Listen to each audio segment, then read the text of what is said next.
consultations ont commencé ce mardi par la CENI au cours de l'entretien que le Premier ministre a accordé à la Commission électorale nationale indépendante. L'institution a affirmé être en mesure d'organiser les élections législatives d'ici la fin de cette année 2019. En Inde, les autorités resserrent le contrôle de la capitale du Cachemire indien après l'organisation de processions religieuses par des musulmans chiites qui défient l'interdiction.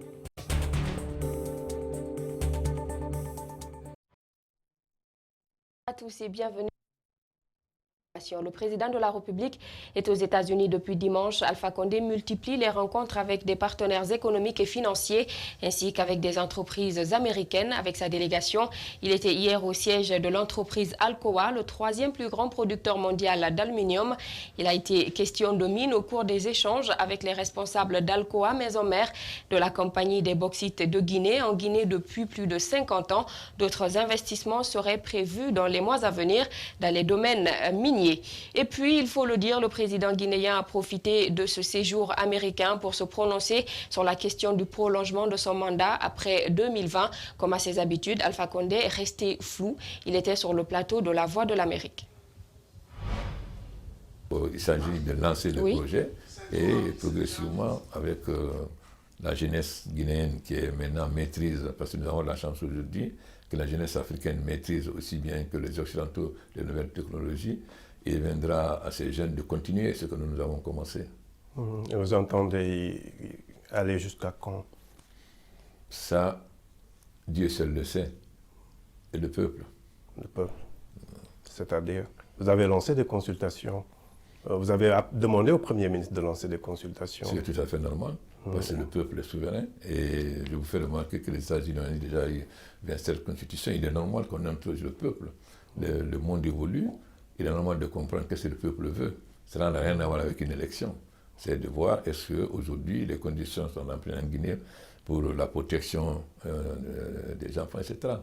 Donc je ne suis pas venu pour discuter politique, je suis venu pour les affaires. La Guinée est un pays souverain qu'il a démontré en votant non en 1958 et la Guinée tient absolument à sa souveraineté, à son indépendance. Donc les problèmes guinéens sont discutés en Guinée, non pas à l'extérieur. Décidément, le Premier ministre guinéen ne souhaite pas perdre du temps. Au lendemain de son adresse aux acteurs sociopolitiques, il est passé à l'action. Les consultations ont débuté ce mardi par la CENI, le président de l'organe de gestion des élections, et les commissaires ont été reçus par Kassori Fofana. La CENI a profité de cette occasion pour évoquer les difficultés auxquelles elle est confrontée. Toutefois, elle dit être en mesure d'organiser les élections législatives d'ici la fin de l'année 2019. Mamadou Saliouba, Lamine Silla. Pour la tenue des élections législatives, le Premier ministre, à qui le président de la République a laissé les consultations, n'entend pas se faire voler la vedette. Il a reçu les commissaires de la CENI, il a réaffirmé l'engagement du gouvernement à accompagner la CENI dans l'organisation des élections et le président de la CENI a rassuré que c'est possible d'organiser les élections législatives d'ici la fin de l'année.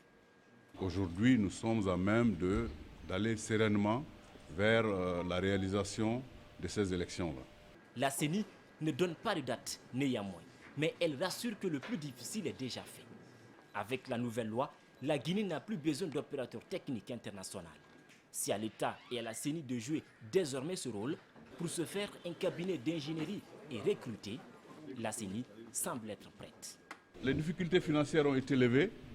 Le matériel qui devait être commandé a été fait. Le site central et le logiciel que nous devons commander est aujourd'hui dans nos murs. Les serveurs qui devaient venir sont en train d'être installés. Donc nous pensons que les difficultés majeures sont parties. Les partis politiques doivent-ils se réjouir de ces annonces? La CENI affirme que le fichier électoral sera révisé avant les élections. La CENI doit rencontrer jeudi prochain le Premier ministre pour dévoiler enfin la date à laquelle les législatives se tiendront. Ouverture ce mardi à Conakry de la 9e et dernière session du programme de formation des cadres du ministère des Mines et des ministères partenaires.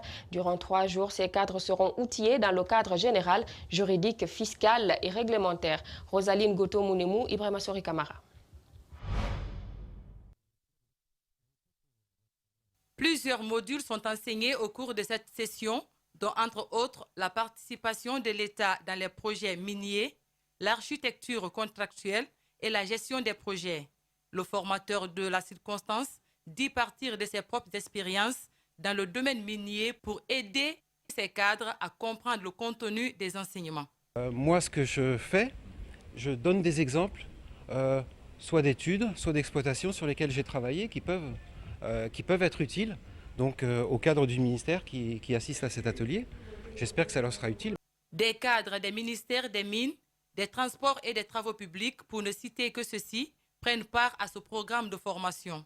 Les participants disent avoir bénéficié des connaissances requises pour traiter un quelconque sujet lié à ces éléments vus au cours de ce programme. Je sais qu'aujourd'hui, nous avons vraiment toutes les clés possibles pour pouvoir participer à la signature des contrats, par exemple, et même à la rédaction des contrats. Et c'est vrai qu'aujourd'hui, je me sens vraiment capable de diriger la gestion, par exemple, d'un projet. La qualification des cadres dans le domaine minier, tel est l'objectif recherché par les initiateurs au terme de cette formation. Ils gardent l'espoir que ces modules enseignés seront bénéfiques pour tous les participants. Les attentes sont les suivantes.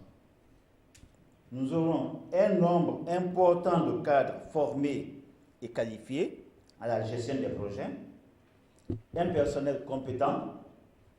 Nous estimons que vous allez tous sortir d'ici avec une compétence, un meilleur fonctionnement de l'administration minière et des équipes de négociation multidisciplinaires compétitives. Cette formation est consacrée à la finalisation des programmes sous financement de la Banque africaine de développement. Certains agents de la sécurité viennent d'être avancés en grade. Ce geste pour les autorités de la police s'inscrit dans le cadre du respect de la notion genre. Mariam Fodé Camara, Gibril Kabak Camara, reportage. L'engagement de ces femmes à rendre service vient d'être reconnu par l'État. L'une s'est particulièrement distinguée dans la répression des violences sexuelles, les deux autres dans la circulation routière et à la DCPAF. Je ne m'attendais pas à ça. J'ai un ami qui est venu me dire que lui, il est admis. Je lui ai dit, ok mon ami, donne-moi la liste, je vais vérifier et pour que l'année prochaine, vous puissiez prier pour nous, pour que nous aussi, nous bénéficions des grades. À mon fort étonnement, je prends le papier, je fouette, je vois mon nom, je le cogne avec le papier. Je dis, wow, moi aussi je suis gradée. J'étais très contente. Vraiment, là où je suis aujourd'hui, vraiment, le mot me manque. C'est un travail d'équipe qui m'a fait avoir le grade. Là. Vraiment, après le grade, là, je vais redoubler encore l'effort par tout ce que je suis en train de faire à la police. Leurs collègues de service reconnaissent leur amour pour le métier et ils en parlent avec fierté. Elles méritent même plus que ça. Mais comme on dépend d'une hiérarchie, on ne peut que remercier la hiérarchie. Et nous demandons à la hiérarchie de toujours veiller sur nous et vérifier les mauvais grains et les bons grains pour pouvoir récompenser. L'avancement des femmes en grade est un pas de plus dans la promotion du genre. Le directeur central adjoint de la police routière s'en félicite. Vous savez, avec la promotion des femmes, il faut récompenser ceux qui travaillent. Et nous sommes en train de lutter pour qu'il y ait l'égalité entre femmes et hommes, que ce soit une réalité. Et pour cela, les femmes qui se distinguent, il faut les féliciter et les remercier. Nous sommes sur cette lancée. Les nouvelles promues au grade supérieur invitent les femmes à se battre davantage pour être mieux récompensées. La Guinée et le Libéria sont préoccupés par l'insécurité le long de leurs frontières communes. Les menaces terroristes auxquelles font face certains pays de la sous-région les préoccupent davantage. Pour faire donc face à cette situation, un comité conjoint a été mis en place par les deux pays voisins qui envisagent de mener des actions militaires coordonnées afin d'assurer l'intégrité territoriale des espaces qu'ils ont en partage. Les explications de Mohamed Amaro Camara et Mohamed Aloussen Camara. Lors de sa récente visite en Guinée, le président libérien et son homologue guinéen se sont engagés à faire front commun pour le maintien de la quiétude sociale dans les deux pays, au moment où la sous-région fait face à une insécurité exacerbée par le phénomène du terrorisme. À travers la mise en place de ce comité technique conjoint, cette volonté semble se concrétiser. C'est un processus qui vient de commencer. Nous allons le continuer dans le but de faire en sorte que la quiétude règne le long de nos frontières et dans nos pays respectifs. C'est pour vous dire que nos pays, nous sommes des pays limitrophes, nous sommes dans la même région qu'est la CEDEAO, nous nous engageons à vivre dans un climat de paix.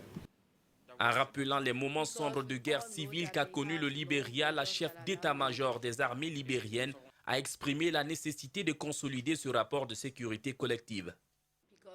Nous savons que la crise au Libéria s'est étendue à d'autres pays de la sous-région. Pour ne pas nous retrouver dans pareille situation, nous avons estimé nécessaire une telle collaboration qui permettra à coup sûr de lutter aussi contre la criminalité transfrontalière. Les travaux préliminaires ont eu lieu au Libéria du 22 au 23 juin 2019. À Conakry, les cadres du comité technique ont planché sur la planification de cette opération conjointe. Nous sommes à cette phase de planification. Après, ce sera l'étape de la sensibilisation élargie aux habitants des localités au niveau des frontières, suivie de manœuvres militaires dans le voisinage. Ce genre d'initiative est une première entre la Guinée et le Libéria. Les deux pays ont donné l'assurance de rester respectueux des engagements pris, mais aussi du protocole de la CEDEAO qui consacre le maintien de la paix dans la sous-région. Nous l'apprenons à l'instant, le colonel Bala Samora de la gendarmerie régionale a été suspendu de ses fonctions. Cette décision serait liée à sa sortie récente sur la radio Espace. La Côte d'Ivoire a éliminé la Guinée dans la course pour la qualification à la CAN des moins de 23 ans, prévue en novembre prochain en Égypte. Après le succès de son équipe 2-1 à Conakry mardi, le coach ivoirien livre le secret de sa réussite. Begré Yao estime que l'adversaire a manqué de stratégie. Côté guinéen, les violences qui ont caractérisé la fin de la rencontre nous ont empêché d'avoir les réactions des entraîneurs et footballeurs. Reportage Abdoulaye Sadio Diallo et Brahmasori Sengsouma. La Côte d'Ivoire supérieure à la Guinée. Cela s'est confirmé dans cette rencontre qui a vu les visiteurs remonter leur défaite de l'aller avant d'éliminer les espoirs guinéens ce mardi dans leurs propres installations. Le coach des Éléphantos livre le secret de sa victoire. On est venu avec des arguments, on a mis de l'impact, on a mis de la vitesse, mais surtout on a été efficace. Au match, on n'a pas eu cette chance-là. On retrouve cette chance-là du côté de Conakry. Connaissant la chaleur parfois démesurée du public du 28 septembre, le sélectionneur ivoirien savait d'avance que la pression ne pouvait être que guinéenne. Ah ouais, non, on savait qu'on jouait devant un public connaisseur du football. La pression pour nous était forcément sur la Guinée. Donc nous, on venait jouer en Guinée. Si on perdait, c'était normal, après la victoire de Makali. Mais on avait un coup à faire, ce coup-là. On a bien réussi. La pression populaire, d'accord.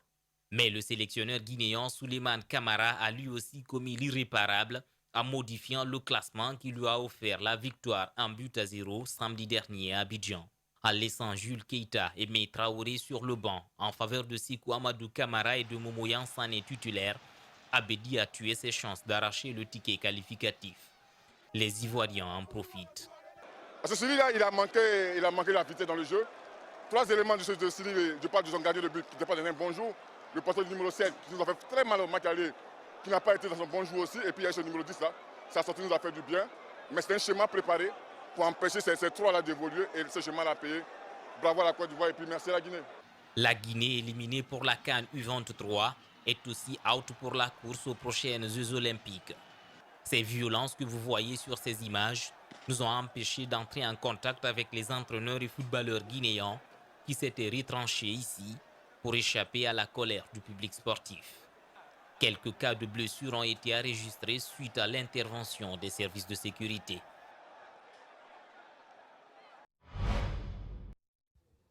Hors de nos frontières, à présent, un corbillard transportant le corps de l'ex-président zimbabwéen Robert Mugabe quitte le salon funéraire à Singapour en destination d'un aéroport d'où il sera rapatrié au Zimbabwe.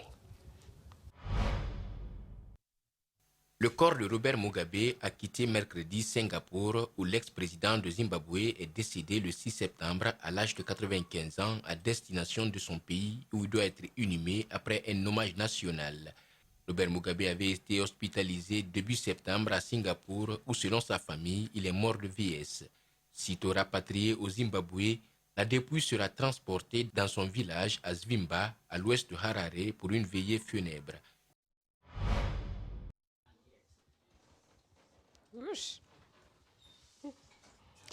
Le président américain Donald Trump a limogé John Bolton, son conseiller à la sécurité nationale, avec lequel il était en désaccord sur plusieurs dossiers brûlants, de l'Iran à la Corée du Nord, en passant par l'Afghanistan. Le départ de M. Bolton, partisan d'une ligne dure face à l'Iran, intervient dans une période particulièrement délicate dans les relations entre Washington et Téhéran.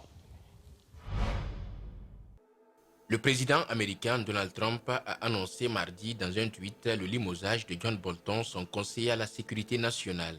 De l'Iran à la Corée du Nord, ils étaient en désaccord sur nombre de dossiers. Le président américain sur son compte Twitter note ceci: « J'ai informé John Bolton hier soir que nous n'avions besoin de ses services à la Maison-Blanche. J'étais en désaccord avec nombre de ses suggestions », a-t-il ajouté en évoquant cet avocat de formation connu pour sa moustache et ses positions très dures à l'égard de l'Iran, de la Russie ou encore de la Corée du Nord. Ce limogeage spectaculaire intervient dans un climat tendu entre les États-Unis et l'Iran, dossier sur lequel Donald Trump a envoyé des signaux contradictoires ces dernières semaines entre extrême fermeté et volonté de négocier. Ancien chef de renseignement militaire américain très apprécié de Donald Trump, il a fait les frais le 13 février 2017 de l'affaire russe dont il est l'un des principaux protagonistes. Il avait été remplacé par Mike Master, général 3 étoiles, qui à son tour a quitté ses fonctions en avril 2018. Le président l'avait notamment réprimandé sur Twitter pour l'avoir estimé irréfutable les preuves d'une ingérence de Moscou dans l'élection américaine.